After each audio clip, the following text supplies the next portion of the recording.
Welcome to study channel. मेरा नाम है मोहम्मद कैसर। बिहार में 1,70,000 पदों पर भर्ती चल रही है, जिसमें लगभग 80,000 पद प्राइमरी के हैं। छात्रों को रिजल्ट का इंतज़ार है, साथ ही साथ ये भी जानने की उत्सुकता है कि कितने नंबर पर हमारा सिलेक्शन हो जाएगा। बात करेंगे सेफ कट ऑफ की, सेफ स्कोर की बिहार की प्राथमिक शिक्षक भर्ती के लिए। वीडियो में लास्ट तक बने रहिएगा। साथ ही साथ कुछ महत्वपूर्ण अपडेट्स भी हैं, पहले हम लोग इसे जान लेते हैं, फिर कट ऑफ पर डिस्कस करेंगे। वीडियो को शॉर्ट रखेंगे लेकिन बिल्कुल इन्फॉर्मेटिव रखेंगे। बिहार में दोस्तों एक और नई शिक्षक भर्ती का ऐलान हो चुका है। वर्तमान भर्ती को बहुत ही जल्द पूरा किया जाएगा। अगली भर्ती का जो आवेदन है वो 19 अक्टूबर से शुरू होगा, जो चलेगा 9 नवंबर तक। तो ये बिल्कुल तैयारी चल रही है, यानी कि दोस्तों 19 अक्टूबर से पहले पहले आपका रिजल्ट आना है और अगली भर्ती के आवेदन और आपके जो डीवी हैं ये लगभग आस पास ही चलेगा। प्राइमरी में 1 लाख छात्रों का डीवी होना है, तो कम से कम 10 दिन मानकर चलें कि सिर्फ डीवी होगी। तो यदि आपका वर्तमान भर्ती में सिलेक्शन हो जाता है तो काफ़ी बेहतर है। नहीं हो पाता है किसी भी कारण से तो अगली भर्ती में आप आवेदन कर सकते हैं। जो भर्ती आ रही है उसमें 6 to 8, 9, 10 और 11, 12 के पद होंगे। परीक्षा आपकी दिसंबर में कराई जाएगी। फर्स्ट वीक में ही एग्ज़ाम कराने की तैयारी है। तो फिलहाल रिज़ल्ट पर हम लोग आएँ। रिज़ल्ट आपका कब तक आ सकता है? तो 19 अक्टूबर से पहले पहले तो रिज़ल्ट आना है, ये लगभग तय है। और अपडेट ये निकली है, न्यूज़ के माध्यम से हमें जानकारी मिली है कि 10 अक्टूबर के आसपास आपका रिज़ल्ट आएगा। 15 अक्टूबर तक चेयरमैन साहब भी कह चुके हैं कि हम रिज़ल्ट घोषित कर देंगे, यानी 10 से 15 अक्टूबर के बीच में आपका रिज़ल्ट आ जाएगा। फर्स्ट प्रोविजनल आंसर की आ चुकी है, सेकेंड प्रोविजनल भी आ गया, अब फाइनल आंसर की आना है। साथ ही साथ छात्रों को OMR का भी इंतज़ार है, क्योंकि चेयरमैन साहब ने साफ कहा था कि हम OMR प्रोवाइड करेंगे, लेकिन कब OMR आएगा इसको लेकर अभी कोई सूचना नहीं है। रिजल्ट के आसपास OMR भी दे देना चाहिए, ताकि छात्र ये मैच कर सकें कि जो उनके मार्क्स बन रहे हैं और जो OMR में उनका नंबर हो बिल्कुल सेम है, किसी को भी कोई शंका ना रहे। और माध्यमिक, उच्च माध्यमिक और प्राइमरी सबका रिजल्ट एक ही साथ आएगा, 1-2 दिन के आगे पीछे। माध्यमिक, उच्च माध्यमिक का फाइनल रिजल्ट आएगा, प्राइमरी का रिजल्ट आएगा डीवी के लिए, उसके बाद फिर फाइनल सिलेक्शन होगा। तो इस चीज़ का आपको ध्यान रखना है। इसी के साथ साथ 6 to 8 की जो नई भर्ती है, जिसमें 32,000 पद आने वाले हैं, इसमें कौन कौन फॉर्म भर सकता है, इस पर मैंने पूरा डिटेल में वीडियो बना दिया है। डिस्क्रिप्शन बॉक्स और पिन कमेंट में लिंक है। इस वीडियो के ख़त्म होने के बाद आप इस वीडियो को एक बार ज़रूर देखिएगा। आपके जो भी डाउट होंगे सब के सब क्लियर हो जाएंगे। कट ऑफ पर आते हैं वापस, क्योंकि काफ़ी छात्र कमेंट कर रहे हैं कि हमारा इतना नंबर है, हमारा उतना नंबर है, हमारा सिलेक्शन हो सकता है या नहीं। तो दोस्तों यहाँ पर सीटें काफ़ी अच्छी खासी हैं। 80,000 सीटें हैं बिहार की प्राथमिक शिक्षक भर्ती में। यह एक बहुत बड़ी संख्या है। आप देखिए KVS में 2,000, 3,000, 5,000 भर्ती आती है और वहाँ पर आवेदक भी काफ़ी ज़्यादा होते हैं।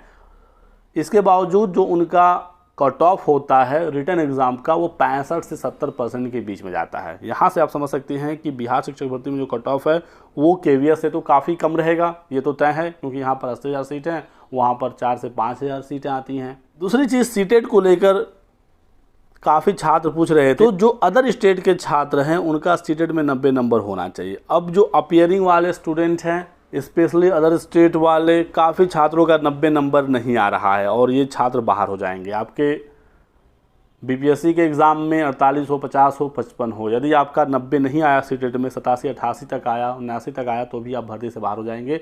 तो ऐसे भी काफ़ी छात्र बाहर हो गए हैं जो सीटेट में 90 नंबर नहीं ला पाए, जो अपीयरिंग वाले स्टूडेंट थे। इसी के साथ साथ कुछ छात्र पहले से सीटेट पास थे, लेकिन उनका 82 से 88 या 79 के बीच में ही नंबर है, उन्होंने भी फॉर्म भरा है, उनके नंबर भी हैं काफ़ी बेहतर, ये भी बाहर हो जाएंगे यदि इनके 90 नंबर नहीं हैं। तो ये चीज़ें आप ध्यान में रखिएगा। सीटेट का रिजल्ट इस बार काफ़ी कम बन रहा है, ऐसी सूचना निकल कर आई है। बाकी सीटेट का रिजल्ट जो नेक्स्ट वीक है उसमें आने जा रहा है। सितंबर लास्ट तक सीटेट का रिजल्ट आ जाएगा और अगले महीने 10 अक्टूबर के आसपास बिहार शिक्षक भर्ती का रिजल्ट जारी होगा।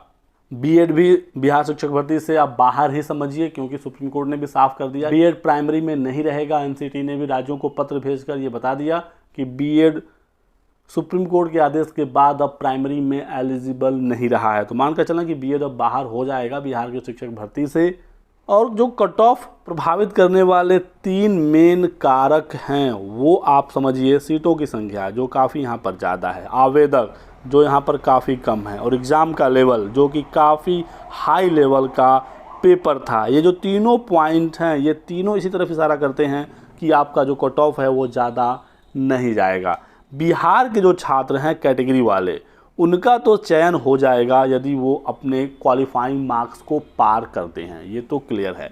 लेकिन जो अदर स्टेट वाले छात्र हैं या बिहार के जो जनरल के छात्र हैं या जो महिलाएं हैं, यहाँ पर कंपटीशन होगा। अनारक्षित महिला हो या अनारक्षित जो पूरी तरीके से यूआर की सीट है, यहाँ पर कंपटीशन होगा। यहाँ पर आपको क्वालिफाइंग मार्क्स से कुछ ऊपर नंबर लाना होगा, ये हमारा मानना है। जितना ज़्यादा होगा उतना बेहतर है। लेकिन यदि आपके 55 के आसपास मार्क्स आ रहे हैं तो आप सेफ हैं और आपका जो चांस है इस भर्ती में सेलेक्ट होने का वो काफ़ी बेहतर है। डीवी के लिए आपको कॉल जरूर आएगा, ऐसा मानना है। बाकी जो अनुमानित कट ऑफ है हमारे द्वारा वो 50 से 55 के बीच में है। 1-2 नंबर इधर उधर हो जाए तो कोई बहुत बड़ी बात नहीं है, क्योंकि फाइनल स्कीम में कुछ बदलाव हो सकते हैं और कुछ ऐसे बदलाव हैं जिसका प्रभाव सभी छात्रों को पड़ेगा। लगभग सभी छात्रों का नंबर बढ़ जाएगा।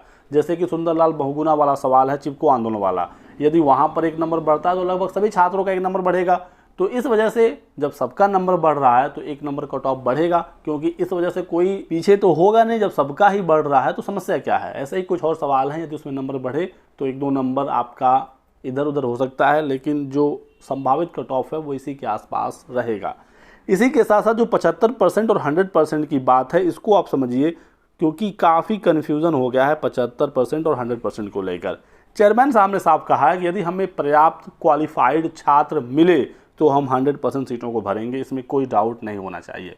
लेकिन यदि क्वालिफाइंग छात्रों की संख्या कम हुई तो हम कम से कम कोशिश ये करेंगे कि 75% सीटें भर जाएँ, और 75% सीटों को भरने के लिए हमें कट ऑफ को यदि कम करना पड़े तो हम वो भी कर सकते हैं। तो ये कहा है चेयरमैन साहब ने, यानी कि यदि 80,000 छात्र मिल जाते हैं तो सबको नौकरी मिल जाएगी। यदि उससे कम मिलते हैं 80% या 90% तो उतने ही सीटों को भरा जाएगा, बाकी खाली रहेंगे। लेकिन यदि 75% से कम लोग पास हुए, यानी कि लगभग 60,000 छात्र पास हुए, तब तो 75% लोगों को नौकरी मिलेगी। लेकिन यदि 85,000 पास हुए, 45,000 ही पास हुए, तो फिर क्वालिफाइंग मार्क्स को कम किया जाएगा और कोशिश होगी कि कम से कम 60,000 लोगों को नौकरी मिले। क्योंकि बिहार सरकार ने स्पष्ट कर दिया है कि हम ज़्यादा से ज़्यादा लोगों को नौकरी देना चाहते हैं और उसी की कड़ी में बीपीएससी अपना काम कर रही है। लेकिन ऐसा भी नहीं है कि बहुत कम नंबर है किसी का उसको भी नौकरी मिल जाए। इसी वजह से 75% का क्राइटेरिया रखा गया है। क्वालिफाइंग मार्क्स यदि पार नहीं करते हैं छात्र तो हम 75% सीटों पर कम से कम नौकरी देने का वादा करते हैं, ये कहना था। तो इसको लेकर आप कंफ्यूज मत होइए। इसी के साथ साथ चेयरमैन साहब ने भी कहा कि जो महिलाओं के लिए आरक्षित सीटें हैं यदि वो नहीं भरी तो इन सीटों को हम पुरुषों से भर देंगे। तो ऐसा नहीं है कि यदि यहाँ पर सीट खाली हुई तो तुरंत क्वालिफाइंग मार्क्स को कम करके अन्य महिलाओं को मौका मिलेगा जो मेरिट में कम रही होंगी, ऐसा नहीं है। तुरंत पुरुष वाले को महिला सीट पर एडजस्ट किया जाएगा, ये सब जगह होगा। और ये फ़ायदा यहाँ पर भी मिल सकता है, यदि यूआर महिला की सीट खाली रही तो पुरुषों को इन सीटों पर मौका मिल सकता है। बात को समझिएगा, क्वालिफाइंग नंबर वाला कब कम किया जाएगा, जब टोटल सीट का 75% ना भरे तब क्वालिफाइंग मार्क्स को कम किया जाएगा। लेकिन मान लीजिए कि 75% से ज़्यादा छात्र पास हुए तो ऐसे कंडीशन में क्वालिफाइंग मार्क्स कम नहीं होगा। लेकिन यदि ऐसी कंडीशन बनती है कि महिलाओं की सीटें खाली रहती हैं तो उन पर पुरुषों को मौका मिल जाएगा। उस कैटेगरी के पुरुष को कोशिश यही है कि अधिक से अधिक लोगों को नौकरी दिया जाए और इस वजह से जो कट ऑफ है ये ज़्यादा नहीं बढ़ेगा। सीटेट के रिज़ल्ट की वजह से भी कट ऑफ बहुत ज़्यादा नहीं बढ़ेगा, क्योंकि 90 नंबर चाहिए यूआर के छात्रों को। बिहार के छात्रों को भी सीटेट पास करना है, हालांकि क्वालिफाइंग मार्क्स कम है लेकिन पास तो करना ही होगा। तो ये कुछ जानकारी थी आप सभी लोगों के लिए। वीडियो पसंद आया तो लाइक और शेयर करिएगा। चैनल को सब्सक्राइब करके बेल आइकन दबा लें ताकि आपको सारी जानकारियाँ इसी प्रकार की मिलती रहे। Thanks for watching.